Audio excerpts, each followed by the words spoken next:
ইনশাল্লাহ সৈয়দ মেহেদী আহমেদ রুমি সমস্ত দল যারা গ্রুপিং আছে, বড় দল জানেন গ্রুপিং থাকতেই পারে, তো সেটার ঊর্ধ্বের একজন নেতা।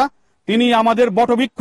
এই বটবৃক্ষ নেতার সবাইকে ঐক্যবদ্ধ করে আমরা ইনশাল্লাহ সামনের যে একটি চ্যালেঞ্জিং নির্বাচন, এই নির্বাচনের বিজয় আমরা তার সুনিশ্চিত করব।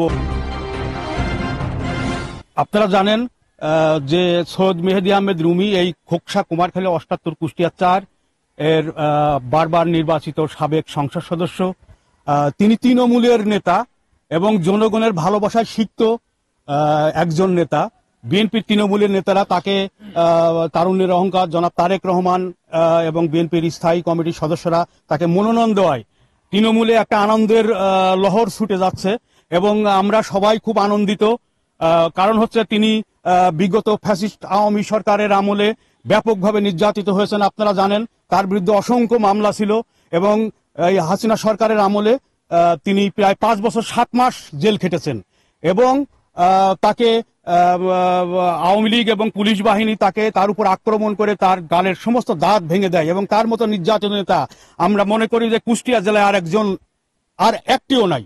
তো সে কারণে নির্যাতিত নেতা হিসাবে তাকে দল যে মনোনয়ন দিয়েছে, এই জন্য বিএনপি তৃণমূলের নেতারা আমরা খুশি এবং আজকে সে যে ঢাকা থেকে আসছে, আমরা এই সমস্ত এলাকার মানুষজন এবং হাজার হাজার মানুষ মোটরসাইকেল বহর সহকারে এবং আমরা সবাই মিলে তাকে আমরা যে এই আসনের যে শেষ সীমানা সেখান থেকে তাকে আমরা রিসিপশন জানানোর জন্য এবং তাকে অভিষিক্ত করার জন্য আমরা সেখানে যাব এবং তার জন্য আমরা প্রস্তুতি নিচ্ছি এবং ইনশাল্লাহ সৈয়দ মেহেদী আহমেদ রুমি সমস্ত দল যারা গ্রুপিং আছে, বড় দল জানেন গ্রুপিং থাকতেই পারে, তো সেটার ঊর্ধ্বের একজন নেতা।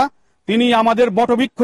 এই বটবৃক্ষ নেতার সবাইকে ঐক্যবদ্ধ করে আমরা ইনশাল্লাহ সামনের যে একটি চ্যালেঞ্জিং নির্বাচন, এই নির্বাচনের বিজয় আমরা তার সুনিশ্চিত করব, এটাই আমাদের প্রত্যাশা।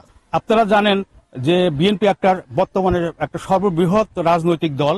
এই দলের আমাদের নেতা জনাব তারেক রহমান সাহেব উনি কয়েকবার করে এই নমিনেশন ঘোষণা করার আগে উনি বৈঠক করে নেতাদের ঢাকায় ডেকে বারবার বলছেন যে আমি 300 আসনের বেশি মনোনয়ন দিতে পারবো না, 300 জনকেই দিতে পারবো।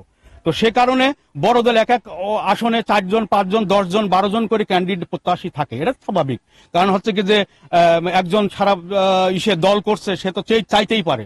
কিন্তু দলের ডিসিশন যেটা হয়েছে এটা আমরা মনে করি সঠিক সিদ্ধান্ত হয়েছে এবং যারাই এটা করছে তারা দলের, আমি মনে করি জনাব তারেক রহমানকে এবং বেগম খালেদা জিয়াকে, বিএনপির স্থায়ী কমিটিকে তারা অসম্মানিত করেছে এবং আমি মনে করি যে কুমারখালী খোকসাই বরং এই রিপার্কেশনটা একটু কম হয়েছে অন্যান্য আসনের থেকে।